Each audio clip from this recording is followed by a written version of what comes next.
오늘 그 사무엘상 23장은 굉장히 그 다윗이 사울에게 쫓겨서 온 유대 광야를 다 이렇게 돌아다니는, 이리 피하고 저리 숨고 또 저쪽으로 이렇게 도망가는 이런 그 내용을 담고 있습니다. 그래서 이제 이 지도를 보면 참 좋겠다 생각이 들었는데 지도가 별 유익이 될 것 같지 않습니다.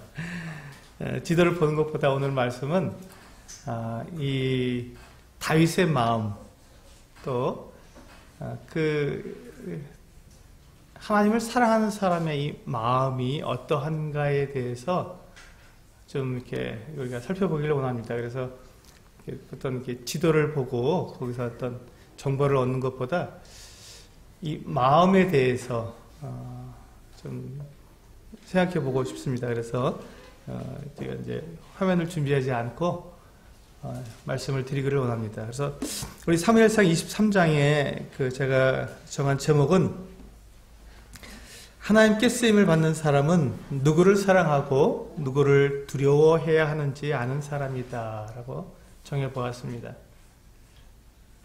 하나님께 쓰임을 받는 사람은 누구를 사랑하고 누구를 두려워해야 하는지를 아는 사람이다. 이게 대단히 중요하죠. 사실 우리가 이 땅에 살면서 그 많은 사람들 사이에서 함께 이렇게 생활하고 있습니다.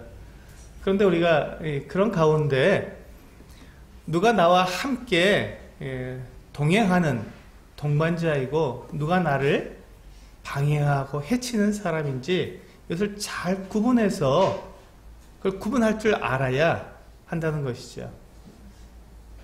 우리가 그 일반적으로 우리가 내가 그냥 느껴지는 대로 또 내 눈에 좋은 대로 생각하면 이 누가 나와 함께 그 동행하는 동반자인지 잘 구별하기가 어렵습니다. 또 내가 누구를 두려워해야 되는지 그 두려움의 대상자가 누구고 누구를 피해야 하는지에 대해서도 우리가 잘 알기가 어렵습니다. 그냥 내 생각 또 내 어떤 이익 이런 것들만 생각하다 보면 그런 것들을 구별하기가 참 어려운데, 그렇게 되면 우리가 인생을 살아가는 데 있어서 많은 그 실패와 또 실수, 때때로 이렇게 왜 이렇게 고독하게 된다 그러죠. 섬으로 자기를 만든다 그러죠. 자기 스스로를 이렇게 고립시키는.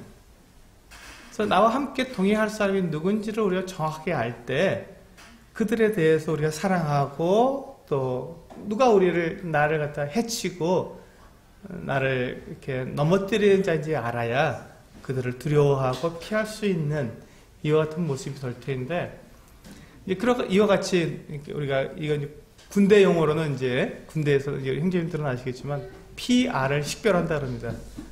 누가 그 적이고 누가 아군인지를 잘 구분해야만, 적과 우리 아군을 잘 구분해야만 이게 그 아군끼리 서로 죽이고 이렇게 하는 그 정말 어처구니 없는 일이 일어나지 않기 때문에 이제 그 비행기가 이렇게 날아가게 되면 저 비행기가 우리 아군 비행기인지 적군 비행기인지 알아야 총을 쏘거나 또 환호를 할 수 있습니다.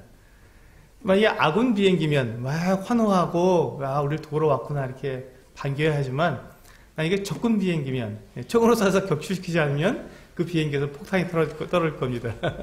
이렇게 이와 같이 누가 나와 이 주님을 섬겨나가는 이 일생길에 있어서 누가 나와 동행하는 자이며 누가 나를 방해하고 유혹하고 넘어뜨리는 자인지 우리는 구분할 줄 알아야 합니다. 그런 의미에서 우리 그 23장 이 말씀은 우리들에게 만약에 나와 동행하는 사람이라면, 만약에 그가 나와 한편이라면, 함께 주님을 사랑하고 주님을 섬겨나가는 사람이라면 그 사람에 대해서 우리가 어떻게 대해야 하는지, 어떻게 그를 이렇게 돌봐야 하고 또 사랑해야 되는지를 배울 수 있는 귀한 그 같은 말씀이라고 생각이 듭니다. 23장 1절부터 보게 되면 다윗이 이제 그 수풀에 숨어 있었을 때 이제 어떤 사람이 다윗에게 와서 그 보고를 해 주었습니다. 그 블레셋 사람들이 그일라를 쳐서 그 성을 무너뜨리고, 아니, 쳐서 그들이 갖고 그 타작마당을 다 탈취해 갔다는 것입니다. 그일라를 쳐서 그일라 백성들이, 그일라 성 사람들이 이제 타작해 놓은 타작마당을 다 뺏어간 거예요. 그러니까 이 1년 동안 그일라 사람들이 열심히 농사를 지어서 또 그것을 거두고 잘 말려서 타작을 해서 타작마당에 쌓아놓았는데, 그거를 이제 블레셋 사람들이 딱 그 시기에, 가만히 있다가 딱 그 시기에 이렇게 쳐들어와서 그 곡식을 통째로 뺏어간 것이죠. 그러니까 손 안 들고 코 푸는 거예요. 아주 쉽게 그냥 자기들의 양식을 확보를 해버렸습니다. 그렇게 되면 이제 이 그일라 사람들은 어떻게 될까요? 큰일 나게 된 것입니다. 1년 동안 열심히 농사를 해서 그것을 먹고 지내야 되는데 그것을 다 빼앗겼으니 이제 큰일이 난 것이죠. 근데 그 이야기를 다윗이 들었습니다. 그때 다윗이 하나님께 나아가서 물었습니다. 하나님, 제가 이제 이 그일라의 소식을 들었는데 제가 그일라로 내려가서 그일라 사람들을 돕고 이 블레셋 사람들을 쳐서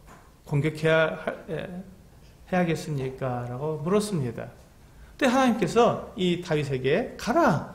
네가 가서 이 블레셋 사람들을 치고 이 블레셋 사람들을 치고 그일라를 구원해라 하고 말씀해 주셨습니다. 근데 여기서 보시면 다윗이 지금 왜 그 소식을 들었을 때 왜 자기가 그일라로 내려가야 하느냐고 하나님께 물었을까요? 이유는 한 가지죠. 그일라를 돕고 싶었기 때문에. 그일라를 돕고 싶었기 때문에 물어봤죠. 만약에 그일라에 대해서 관심도 없고 그일라 사람들이 뭐 이렇게 어려움에 처했지만 그들에 대해서 이렇게 별로 관심이 없었다면 묻지도 않았을 것이죠. 왜 물었겠습니까? 왜 묻겠습니까? 괜히 물어서 가라 그러고 가야 되는데 괜히 물을 필요가 없죠. 관심이 없고 사랑이 없으면 물을 필요가 없죠. 그런데 다윗은 참 놀랍게도 하나님께 이 그일라 사람들이 블레셋 사람들의 공격을 받았다는 얘기를 듣고 하나님께 물었습니다. 하나님, 제가 내려갈까요? 그일라를 도울까요? 하고 물었던 것입니다. 그의 마음 가운데 그런 마음이 있었기 때문에 그렇습니다. 이제 하나님께서 그렇게 말씀하셨습니다. 내려가라고. 다윗은 이제 다윗과 함께한 사람들에게 가서 하나님께서 나에게 이 그일라에 내려가서 그들을 도우라고 그렇게 말씀하셨다 했더니 이 다윗과 함께한 이 사람들이 다윗에게 말합니다. 아니, 지금 이게 말이 됩니까? 우리가 지금 이렇게 유다에 우리가 있는 것 자체, 이 헤레스폴가에 있는 것 자체가도 너무너무 위험하고 두려운 일인데 저 군대 훈련이 잘 되고 아주 굉장히 용맹한 군대인 이 블레셋 군대하고 그들하고 맞서 싸운다니 이게 말이 됩니까? 안 됩니다 하고 거절했습니다. 사실 지금 이 다윗의 입장에서는 보세요. 지금 사울 왕에 쫓기는 신세 아닙니까? 자기 몸 하나도 제대로 이렇게 돌보기가 어려운 그 같은 상황에 있었는데 지금 그일라 성 사람들이 지금 이 블레셋의 공격을 받았다는 이야기를 듣고 거기 가서 돕는다는 게 이게 가능한 겁니까? 라고 이렇게 이야기한 것이죠. 그렇습니다. 다윗의 입장은 지금 그렇게 그일라를 도울 만한 입장은 아니었습니다. 지금 형편상으로는. 하지만 다윗은 용사였고 하나님의 사람이었기 때문에 이 하나님의 백성이 지금 이렇게 고난을 당하고 어려움을 당하는 일에 대해서 그냥 지나칠 수가 없었던 것입니다. 그래서 하나님께 물었습니다. 그래서 하나님께 응답을 받았고, 그래서 함께 내려가서 이 그일라를 돕자고 이야기한 것입니다. 다윗과 함께한 이 용사들이 반대하자, 이제 다윗은 그들 앞에서 다시 한번 하나님께 물었습니다. 자, 하나님께서 우리가 뭐라고 말씀하시는지 들어보자 하고 하나님께 물었습니다. 그때 하나님께서 그들이 보는 앞에서 하나님께서 다윗에게 그일라로 내려가라 하셨고, 그 블레셋 사람들을 너희 손에 맡기겠다고, 손에 넘겨주겠다고 말씀하셨습니다. 이제 이 다윗의 사람들이 더 이상 두려워할 이유가 없었죠. 하나님을 믿는 이 다윗의 사람들, 다윗과 그 용맹한 사람들이 더 이상 이와 같은 사정들, 블레셋을 두려워하거나 사울을 두려워할 필요가 없었습니다. 이제 그들은 달려가서 하나님의 말씀에 따라서 이 그일라를 돕고 블레셋 사람들을 물리쳐야 했습니다. 놀랍게도 이 다윗과 함께 이 용맹한 이 군사들이 내려가서 싸웠을 때 정말로 이 블레셋을 완전히 다 죽이게 되었고, 그들이 빼앗아갔던 그 곡식과 이 짐승들을 다 되찾아왔던 것입니다. 여기에서 보면 우리가 이 다윗의 마음을 알 수 있습니다. 지금 다윗은 하나님의 사람으로서 이 하나님의 백성들을 정말로 사랑했습니다. 이게 다윗이 그 백성들을, 이스라엘 백성들을 사랑한 다윗의 마음이었습니다. 자기를 돌아보지 않고 자기 형편을 생각하지 않고 그들에게 어려움이 생기거나 그들에게 도움이 필요하다면 언제든지 달려가서 그들을 도울 수 있는 것 같은 마음. 그리고 그가 하나님 앞에 물을 때 뭐라고 물었는지 한번 볼까요? 네. 그리고 그가 그렇게 하나님께 물었을 때 하나님께서 그렇게 그에게 허락하셨을 때 조금도 두려워하지 않고 그가 내려가서 용감하게 싸워서 최선을 다해서 이 그일라 백성들을 도왔다는 것입니다. 이것처럼 우리가 동행하는 우리의 하나님의 사람들, 교회, 또 성도들, 이와 같은 우리가 함께하고 있는 그 같은 성도들의 어떤 어려움이나 또 고난이나 이와 같은 문제를 우리가 보게 되었을 때 우리는 그들을 돕기 위해서 우리는 최선을 다해야 한다는 것입니다. 이것이 하나님을 사랑하는 사람의, 또 하나님의 백성을 사랑하는 사람들의 참된 모습입니다. 올바른 모습이죠. 근데 이제 이와 정반대되는 사람이 드디어 등장합니다. 지금 이 다윗이 그일라를 도와서 이 블레셋을 무찌르고 블레셋 사람들이 빼앗아갔던 모든 것들을 다 회복시켜서 이제 그일라에서 머물고 있다는 소식을 사울이 들었습니다. 한번 잘 생각해 보시기 바랍니다. 이 사울이 지금 어떤 사람입니까? 이스라엘의 왕입니다. 그렇다면 지금 그 이스라엘에 속해 있는 이 그일라가 블레셋 사람들에서 공격을 당해서 모든 것을 다 빼앗겼다고 하면 제일 먼저 달려가야 할 사람이 누구였습니까? 이스라엘의 왕 사울입니다. 사울이 군대를 이끌고 맨 먼저 달려가서 이 블레셋을 쳐서 그일라를 돕고 그일라에서 빼앗겼던 모든 것들을 다시 되찾아와야 할 사람이 바로 사울이었습니다. 근데 사울은 아무 관심이 없었던 거예요. 그일라가 그 일을 당했는지조차도 알지 못하고 있었습니다. 그러다가 다윗이 지금 그일라에 있다는 그 소식을 듣고는 귀가 번쩍했습니다. 다윗이 그 성에 있다고? 그렇다면 그는 도안해든 쥐다. 성 안에 갇혔으니 성을 삥 둘러싸서 포위해서 공격을 하면 그일라 사람들이 당연히 다윗을 잡아내줄 수밖에 없다. 이제 드디어 내가 다윗을 잡았다 하는 이와 같은 생각을 가지고 그일라로 군사를 모집해서 그일라로 내려가기 시작했습니다. 한번 잘 생각해 보시기 바랍니다. 지금 이 사울은 왕이었습니다. 그리고 그 이스라엘 백성들을 보호하고 지키고 그들을 그 어려움에서 건져내야 할 사람이었는데 지금 사울의 마음에는, 사울의 생각에는 한 가지밖에 없었던 거예요. 그건 오직 다윗을 잡으려는 생각, 다윗을 죽이려는 생각밖에 없었던 것이죠. 자기의 그 이와 같은 사사로운 어떤 이와 같은 생각과 사사로운 어떤 이익을 위해서 이 그일라 백성들을 지금 이 궁지로 몰아넣는 것입니다. 다윗이 내려가서 그 블레셋 사람들을 공격해서 그들과 정말 목숨을 걸고 싸워서 구해낸 이 그일라 백성들을 사울은 전혀 뭐 조금도 마음의 가책, 양심의 가책 없이 가서 그 그일라를 포위해서 이제 다윗을 내놓을 때까지 그일라 사람들을 공격하겠다는 것입니다. 그일라 사람들을 곤궁에 빠뜨리겠다는 것입니다. 이 사울의 마음은 지금 자기가 누구와 함께 가는지, 자기가 지금 누구와 동행하고 있는지 그 자체를 잘 모르는 사람 같습니다. 그는 지금 이 그일라 백성들하고 지금 그가 싸워야 할 대상이 아니잖아요. 그일라 백성을 지금 곤궁에 넣어야 할 사람이 아니라 오히려 그들을 보호하고 지켜주고 그들이 잘 되도록 그들을 도와야 할 사람인데, 지금 자기 다윗 때문에, 다윗 한 사람 때문에 이 그일라 백성들을 다 멸하려고 내려가고 있는 것입니다.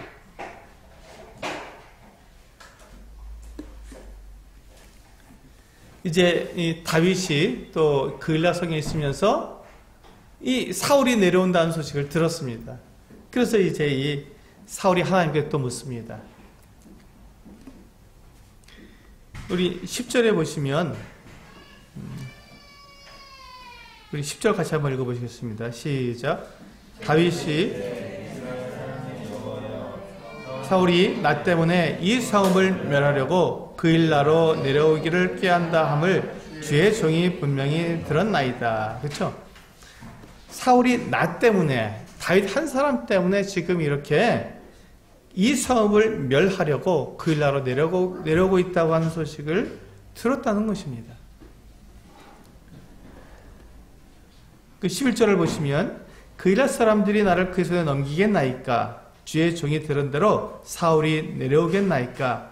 이스라엘의 하나님 여호와여 원하건대 주의 종에게 일러 주옵소서 하니 여호와께서 이르시되 그가 내려오리라 하신지라. 여기 보시면 다윗의 태도가 잘 나와 있습니다. 다윗은 하나님께 자기 자신을 말하기를 주의 종이라고 말을 하고 있습니다. 그는 하나님께서 말씀하시면 그대로 순종하겠다고 하는 이 종의 마음을 그대로 가지고 있었던 사람이었습니다. 그래서 지금 이렇게 사울이 그일라로 내려온다고 하는데 정말 내려오겠습니까? 하고 물었습니다. 그랬더니 하나님께서 그거 내려올 것이다. 정말로 그일라로 내려올 것이다. 그랬더니 12절에 보면, 그러면 다윗이 이르되 그일라 사람들이 나와 내 사람들을 사울의 손에 넘기겠나이까? 그렇죠? 사울이 와서 그일라를 포위했을 때, 그일라 성을 포위했을 때 그일라 사람들이 다윗의 편에 설 것인지 사울의 편에 설 것인지 이게 대단히 중요했습니다. 만약에 그일라 사람들이 다윗의 편에 선다면 다윗도 어느 정도 이렇게 거기서 버틸 수 있을 텐데, 만약에 그게 아니라 사울이 그 성을 둘러쌌을 때 항복하고 다윗을 곧바로 잡아다가 넘겨준다면 다윗은 꼼짝없이 사울에게 붙잡힐 수밖에 없기 때문에 다윗은 그것을 피하고 싶었습니다. 그래서 하나님께 물었습니다. 그일라 백성들이 정말 나를 사울의 손에 넘기겠습니까? 넘기겠다라고 말씀해 주셨습니다. 조금 전에 다윗이 이 그일라 사람들을 위해서 정말 목숨을 걸고 나아가 싸워서 블레셋 사람들과 싸워서 전쟁을 해서 그들이 빼앗겼던 모든 것을 다 되찾아준 그 놀라운 이 그일라 백성들의 구원자가 바로 이 다윗이었습니다. 근데 사울이 내려와서 공격할 때 이 다윗을 바로 배반해서 다윗을 넘겨준다는 거예요. 그때 이 다윗의 마음은 어떻겠습니까? 이건 말도 안 되는 일이죠. 그런데 한번 잘 생각해 보시기 바랍니다. 그런데 이와 같은 일들이 정말 드문 일일까요? 아니면 종종 일어나는 일일까요? 근데 사실 우리의 인생 가운데 이런 일들이 종종 일어납니다. 종종 일어납니다. 그래서 우리는 이와 같은 일들이 일어날 때 우리는 그것에 대해서 정확하게 누가 나의 편이고 누가 나의 대적인지를 알지 못하면 우리끼리 같은 편끼리 싸울 수 있는 이 같은 그 문제가 생깁니다. 만약에 지금 이때 다윗이 지금 이 사실을 알았습니다. 그일라 사람들이 자기를 배반해서 자기와 함께한 사람들을 사울에게 넘겨줄 것을 알았을 때 이런 괘씸한 사람들이 있나, 내가 너희를 도와서 이렇게 블레셋과 싸워서 모든 것을 다 되찾아 주었는데 그런 나를 배신해? 정말 못됐다. 내가 너희들을 다 죽이고 이 성을 내가 차지해야겠다. 이렇게 할 수도 있었습니다. 다윗은 얼마든지 그렇게 할 수 있는 힘도 있었고 그 같은 그 군인들도 있었습니다. 근데 만약에 그렇게 된다면 만약에 다윗이 그일랏 사람들에게 화를 내고 그일랏 사람들하고 싸우게 된다면 이거야말로 다윗이 사울의 손에 잡혀서 죽어야 할 분명한 빌미가 되는 것이죠. 왜? 그 같은 이스라엘 사람들을 백성들을 죽였고 성을 빼앗았으니 당연히 반역자가 돼서 그건 죽어야 하는 것입니다. 그때 다윗은 지금 그와 같이 그일랏 사람들에게 배반을 당할 것 같은 입장에 놓였지만 전혀 그일랏 사람들에 대한 원망이나 그일랏 사람들에 대해서 어떤 보복하고자 하는 마음이 조금도 없었습니다. 왜 그렇죠? 그일랏 사람들은 같은 동족이었기 때문에 그렇습니다. 비록 그들이 다윗을 배반할 수 있었어도 배반하게 될지라도 다윗은 그들을 배반할 수 없었던 것입니다. 우리가 배반당하는 것과 배반하는 것은 전혀 다른 이야기입니다.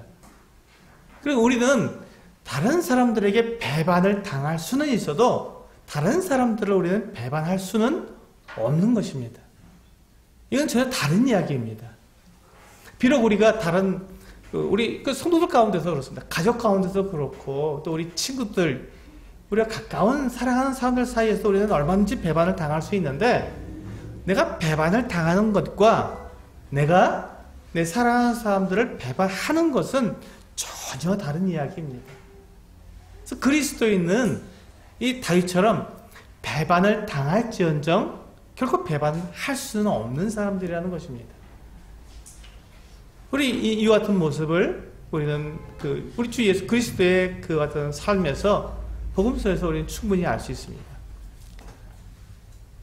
주님은 3년 동안 제자들을 가르치셨습니다. 그 대표적인 인물이 베드로고 또 가룟 유다도 12제자 중에 한 사람이었습니다. 그런데 이 가룟 유다가 주님을 배반했습니다. 그리고 베드로도 3번씩이나 주님을 모른다고 부인하는 배반을 했습니다. 주님 그와 같은 일들을 당하신 거예요. 그런데 주님은 어땠습니까? 가룟 유다가 자기를 배반할 것을 아시면서도 전혀 그에 대해서 주님께서는 가룟 유다를 미워하시거나 원망하거나 그에 대해서 저주하지 않으셨습니다. 그리고 오히려 주님께서는 그 제자들을 사랑하시되 끝까지 사랑하셨다고 말씀하셨고 그 증거로 제자들의 발을 친히 씻어주셨습니다.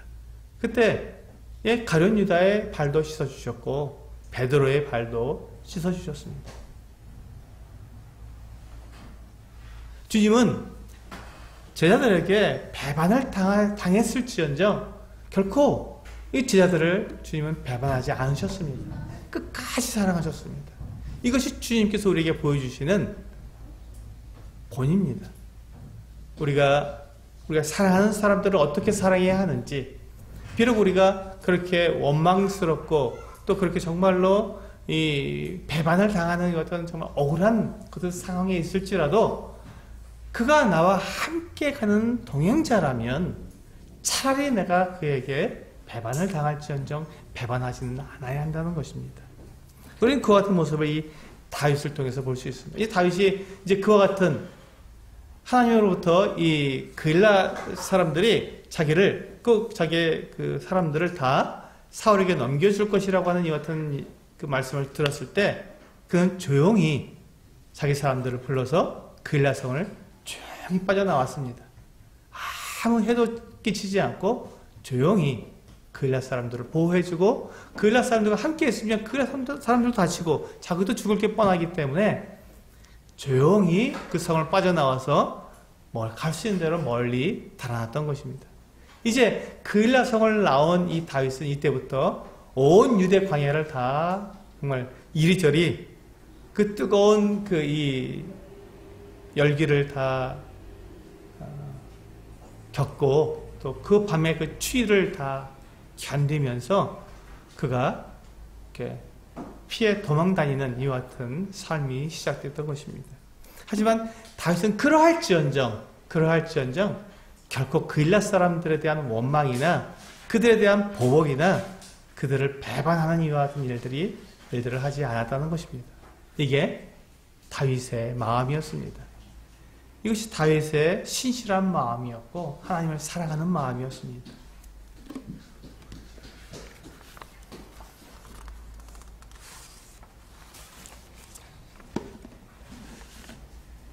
이제 다윗이 그일라에서 나와서 이제 여러 광야를 다니다가 이제 10광야에서 숨어 있었습니다. 그런데 그 다윗이 그 10이라고 하는 그 광야에 이렇게 있을 때 10 사람들이 기브아에 가서 이 사울 왕에게 지금 다윗이 우리와 함께 그 10광야에 숨어 있습니다. 그러니 당신은 언제든지 내려오셔서 왕께서는 언제든지 내려오셔서 이 다윗을 잡아갈 수 있습니다. 라고 이야기를 해 주었습니다. 그때 이 사울 왕이 어떻습니까? 너무너무 행복했죠. 너무 기뻤습니다. 드디어 내 편이 생겼구나. 드디어 내 편이 생겼구나 하는 마음으로 이 자기들에게 보고한 10 사람들에게 이와 같이 얘기합니다. 한번 볼까요?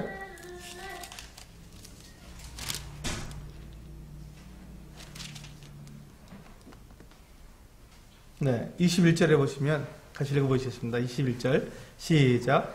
사울이 이르되 너희가 나를 긍휼히 여겼으니 여호와께 복 받기를 원하노라. 참 놀랍게도 이 사울이 누구의 이름으로 그 10 사람들을 축복했습니까? 예, 하나님의 이름으로 축복했습니다. 그런데 한번 잘 생각해 보시기 바랍니다. 이 일이 과연 하나님께 복을 받을 만한 일이었습니까? 지금 다윗을 사울에게 넘겨주는 일이 하나님께 복받을 일이었습니까? 그렇지 않았다는 것이죠. 근데 지금 사울은 뭐라고 얘기했어요? 하나님의 이름으로 그 10 사람들을 갖다가 이렇게 축복했던 것입니다. 놀랍지 않습니까? 지금 사울이 지금 하나님의 이름으로 사람들을 축복한다는 게 이게 말이 됩니까? 그는 하나님을 떠난 사람이었고 하나님을 불순종하는 사람이었고 하나님과 전혀 관계없이 살아가는 사람이었는데 그의 입에서는 그냥 습관적으로 이와 같이 하나님을 지금 자기가 대적하고 반대하는 일을 하고 있음에도 불구하고 입으로는 습관적으로 하나님의 이름으로 축복을 하고 있었던 거예요. 놀랍지 않습니까? 근데 이것을 우리가 가만히 생각하면 우리도 하나님의 이 같은 이름을 습관적으로 생각하지 않나 하는 생각이 있습니다. 습관적으로 사용하지 않나.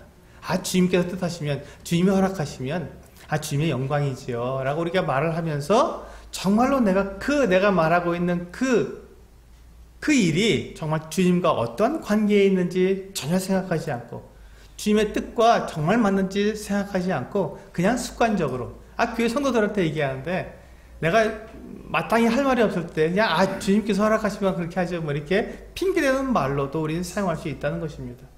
그것이 얼마나 하나님께 대한 모독이 될 것인지 우리는 생각하지 않습니다.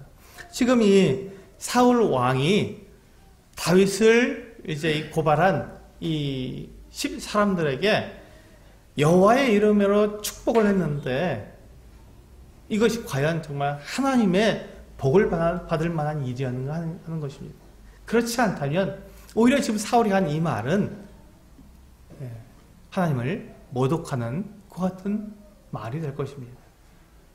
우리도 그렇기 때문에 우리가 그냥 습관적으로 또 그냥 할 말이 없으니까 그렇게 기도할게요 뭐 이런 말, 기도할게 이런 말들 정말 기도하지 않으면서도 우리 기도한다는 말 할 수 있거든요.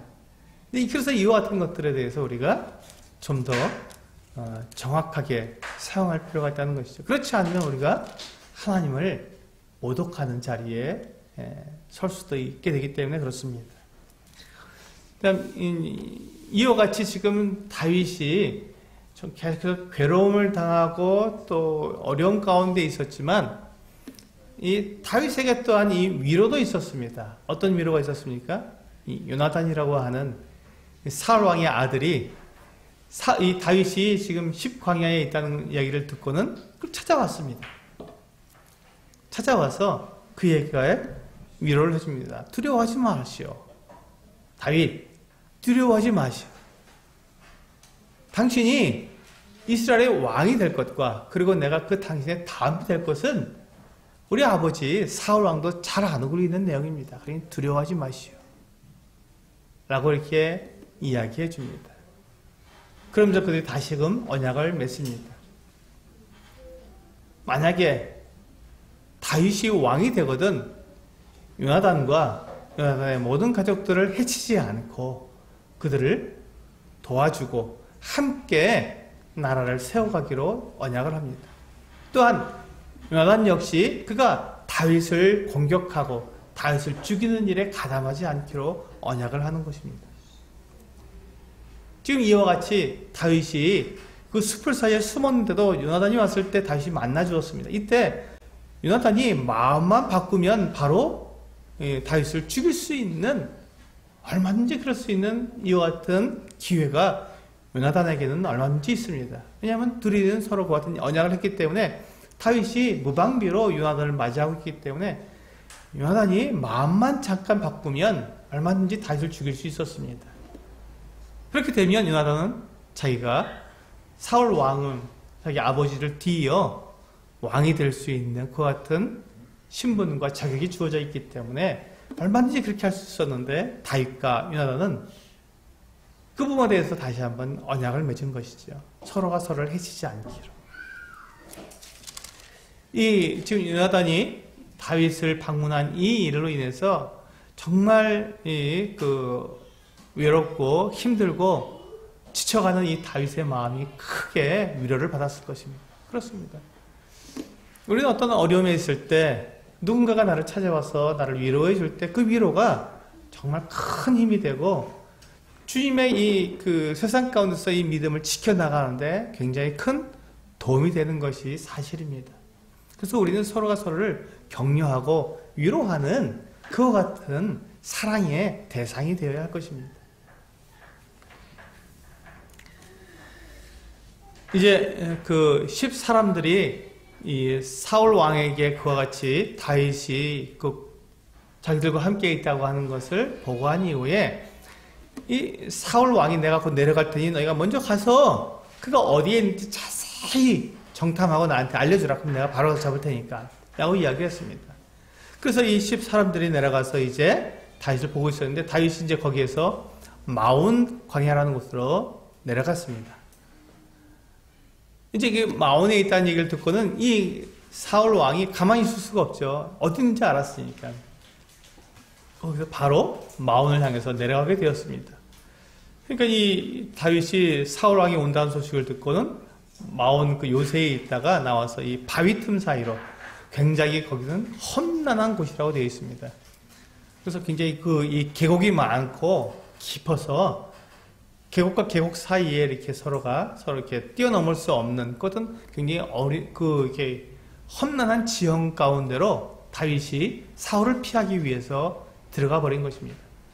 이제 거기에서 이제 사울 왕이 다윗을 잡으려고 이쪽 산으로 올라가면 다윗은 반대편 산으로 이렇게 올라가고 하면서 계속 피해 다닌 것이죠. 너무너무 힘들었습니다. 왜? 이 도망친다는 게 보통 일이 아니지 않습니까? 도망친다는 게. 그래서 이 다윗이 이 사울을 두려워했습니다. 가만히 생각해 보시기 바랍니다.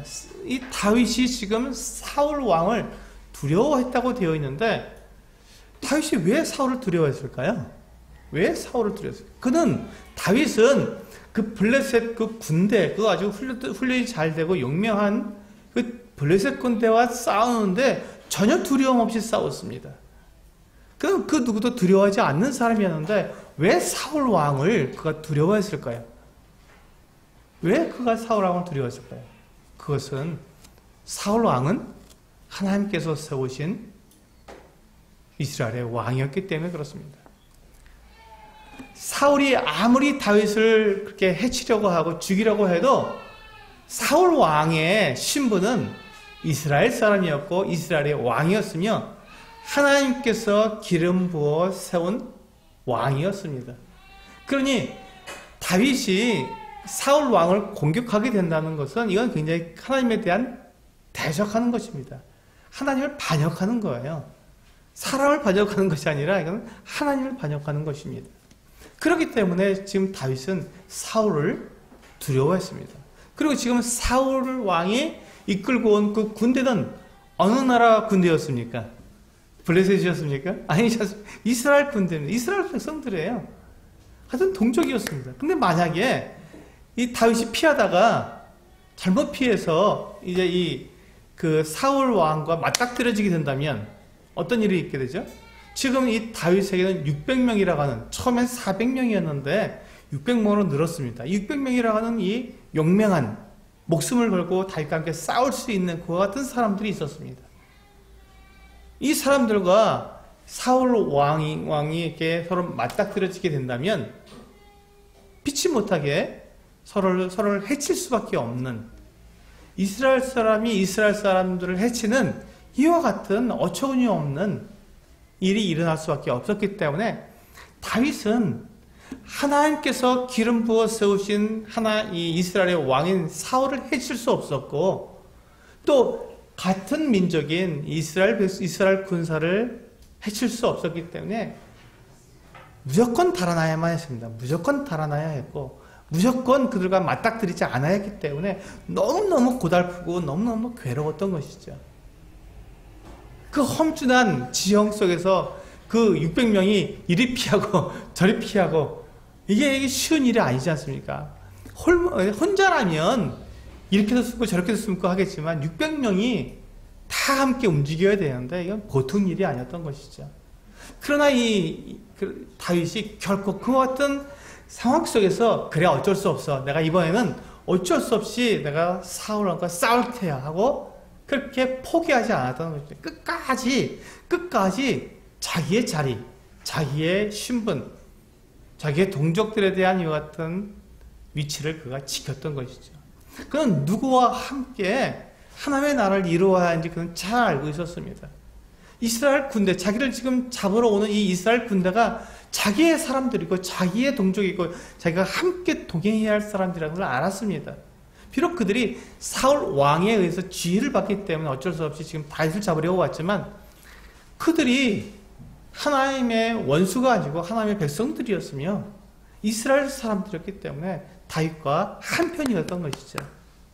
비록 지금 사울은 그렇게 자기를 배반하고 또 같은 편이 자기를 죽이려고 하는 이 어떤 잘못을 하고 있지만 다윗까지도 그렇게 되어서는 안 되었던 것입니다. 다시 한번 우리가 배반은 당할 수 있을지언정 우리가 배반할 수는 없는 것이기 때문에 다윗은 비록 자기를 공격하는 사울 왕과 그 군사들을 그들이 어처구니 없는 짓을 하는 것은 맞지만 그들을 향해서 그가 칼을 빼거나 창을 던질 수는 없었던 것입니다. 이것이 다윗의 마음이었습니다. 이것이 다윗의 마음이었습니다. 이제 하나님께서 드디어 이 다윗의 이 오래 참음 그리고 그의 이 마음을 아시고 다윗을 도와주셨습니다. 이제 더 이상 피할 길이 없이 이 마온 이 바위에서 사울을 맞닥뜨릴 수밖에 없는 그 같은 상황이 되기 전에 하나님께서 일을 하셨습니다. 그래서 한 병사가 와서 이 사울에게 보고를 합니다. 빨리 돌아오십시오. 지금 블레셋 사람들이 지금 우리 땅을 공격하고 있습니다. 국경을 넘어서 지금 공격해오고 있습니다. 지금 사울이 다윗에게 온 정신을 쏟는 사이에 블레셋은 지금 이스라엘 땅을 점령하고 있었던 것이죠. 사울이 자기의 위치를 떠났기 때문에 이와 같이 정말 그냥 무방비 상태로 적에게 자기 등을 보이게 되는 이 같은 어리석은 행동을 했던 것입니다. 이 소식을 들었을 때 사울이 어떻게 해야 합니까? 지금 다시 중요한 것이 아니죠. 나라를 다 빼앗길 그런 그 위기에 놓였기 때문에 얼른 돌아가야 했습니다.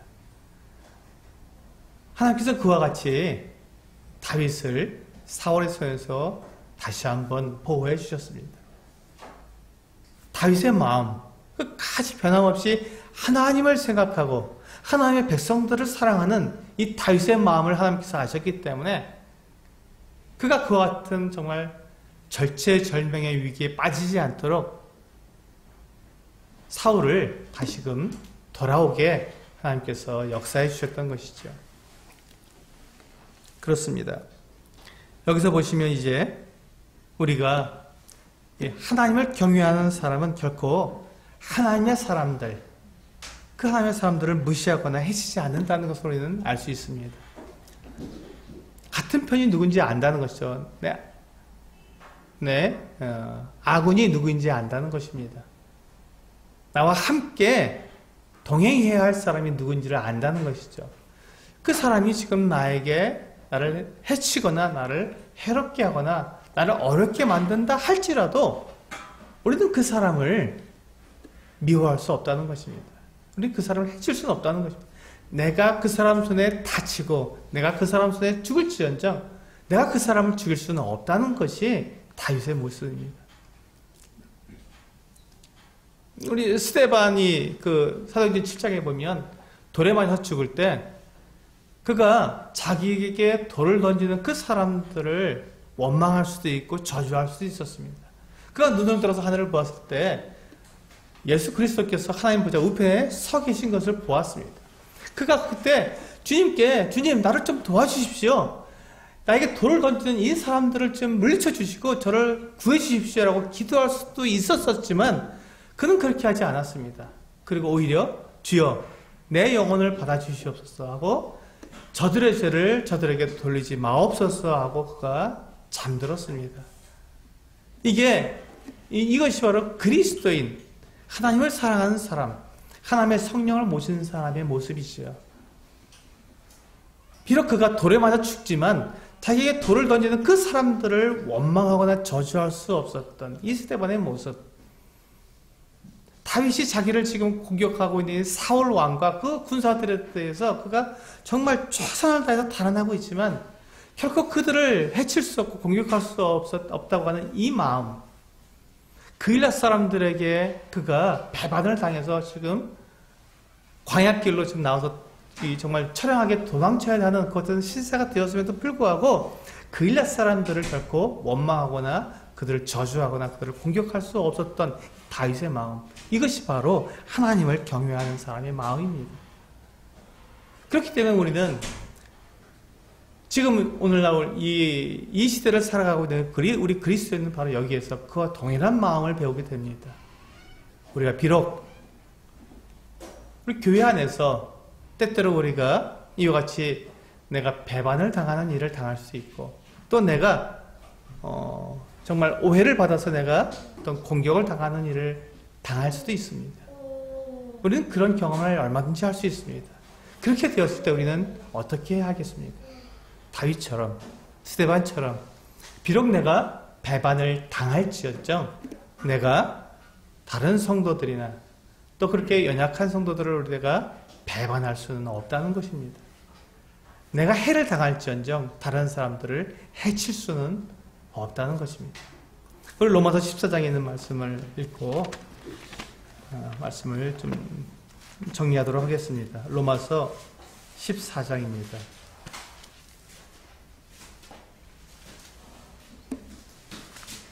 10절입니다.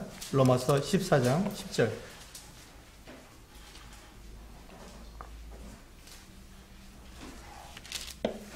네, 같이 읽겠습니다. 시작. 내가 어찌하여 내 형제를 비판하느냐? 어찌하여 내 형제를 업신 여기느냐? 우리가 다 하나님의 심판대 앞에 서리라. 그렇습니다. 지금 이 로마 교회 내에는 두 부류의 성도들이 있었습니다. 한 부류는 그 로마인들로 구성된 그리스도인들이 있었고요. 성도들이 있었고, 한 부류는 그 유대인들, 유대인 중에서 믿는 그리스도인이 된 유대인 그리스도인들이 또 한 부류가 있었습니다. 그런데 지금 이 로마 교회는 유대인 그리스도인들은 적은 숫자였고 로마인 그리스도인들, 로마 지역이니까요. 로마인 그리스도인들이 더 많았습니다. 그런데 이 문제는 뭐였냐면 이 유대인 그리스도인들은 음식을 먹을 때 유대인들이 가지고 있었던 고유의 그 음식에 대한 규례를 지키고 있었습니다. 특별히 이 로마 지역에는 우상이 엄청 많았기 때문에 우상에게 바쳐졌던 그 재물, 그 고기가 나와서 시장에서 팔렸습니다. 그럼 그 우상에게 한번 바쳐졌던 것이니까 제사장들이 그 고기를 다 소비할 수 다 먹을 수 없으니까 일정 부분은 먹고 나머지 부분은 다 시장에 내다 되팔았습니다. 되팔 때 어떻게 팝니까? 싼 값에 팔죠. 자기들이 그냥 제물로 들어온 걸 다시 되파는 거니까 굉장히 저렴하게 팔았습니다. 그래서 그 로마 사람들이 시장에 가서 그 고기를 살 때 비싼 고기가 있었고 싼 고기가 있었습니다. 그럼 서민들은 어떤 고기를 사 먹을까요? 당연히 저렴한 고기를 사 먹죠. 근데 그 고기가 일반적으로 저렴하면 싼 고기라면 당연히 재물에게 바쳐졌다가 우상에게 바쳐졌다가 나온 재물이었습니다. 근데 그 로마인 그리스도인들은 그 고기를 먹는데 전혀 거리낌이 없었습니다. 왜 우상이 뭐가 문제냐? 여기 널린 게 다 우상인데 뭐 이 고기 먹는다고 우리가 뭐 어떻게 되냐? 이렇게 하면서 그 우상에게 바쳐졌던 그 고기를 먹는데 전혀 거리낌 없이 잘 먹었습니다. 근데 유대인 그리스도인들은 어땠습니까? 그 고기를 먹을 수가 없었죠. 꺼림칙한 겁니다. 그래서 아예 고기를 먹지 않았습니다. 그리고 채식만 한 거예요. 그때 이 로마인 그리스도인들이 가만히 유대인 그리스도인들을 보니까 참 한심한 거예요. 아, 이보게 그게 뭐 그렇게 어렵다고 그래. 그냥 먹어. 괜찮아. 아, 이거 거짓신이고 가짜신이고 뭐 이거 뭐 신도 아니고 그냥 저기 하는 건데 거기 바쳤다가 나왔다고 고기가 달라지는 것도 아니고 거기에 뭐가 붙어 있는 것도 아니고 그게 뭐가 문제인가? 그냥 먹어 하고 이렇게 얘기했는데 유대인 그리스도인은 그걸 절대 그럴 수가 없었죠. 난 절대 못 먹네. 절대 못 먹어 하고 못 먹은 거예요. 그럴 때 이제 이 로마인 그리스도인들이 유대인 그리스도인들을 이렇게 손가락질했습니다. 아, 참 저렇게 믿음도 없는 사람들. 하나님을 믿으면 정확하게 믿어야지. 우상이 뭐야? 아무것도 아니잖아. 우리가 그냥 이거 뭐 하나님만 온전한 신이신데 그렇다면 우상에게 바쳐있던 건 아무 문제가 없는 건데 왜 그걸 못 먹어? 하면서 믿음이 약한 사람들이라고 불렀던 것입니다. 그래서 여기 보시면 이 믿음이 약한 사람들이라는 말은 로마서 14장에 나오는 이 믿음이 약한 사람이라는 말은 바로 유대인 그리스도인들, 고기를 먹을 수 없는, 이게 우상에게 바쳐진 것인지 모르기 때문에 함부로 고기를 먹을 수 없었던 이 유대인 그리스도인들을 가리키는 말입니다. 근데 여기서 이제 1절을 보시면 14장 1절을 보시면 믿음이 연약한 자를 너희가 받되 그의 의견을 비판하지 말라 이렇게 말하고 있습니다. 믿음이 연약하다. 그런데 그냥 받아라. 그들을 받아줘라. 그리고 우리가 방금 읽은 10절에서 보면 그 형제를 비판하지 말라는 것입니다. 그 형제를 업신여기지 말라는 것이죠. 먹는 형제든 먹지 못하는 형제든 믿음이 강한 형제든 믿음이 약한 형제든 우리가 함께 한 형제고 함께 그리스도의 몸을 이룬 우리 성도라면 그를 받아야 하지. 그를 비판하고 손가락질하고 업신여기고 그렇게 해서는 안 된다는 것입니다. 그렇게 하지 말라는 것이죠. 그렇습니다. 우리가 한 모임에서 함께 한 교회에서 함께 생활을 할 때에도 이와 같은 일들이 있을 것입니다. 어떤 사람은 내 마음에 들고 어떤 사람은 내 마음에 들지 않고 어떤 사람은 나하고 똑같은 생각을 가지고 있고 어떤 사람은 나하고 다른 생각을 가질 수 있고 그렇습니다. 그게 당연한 것이죠.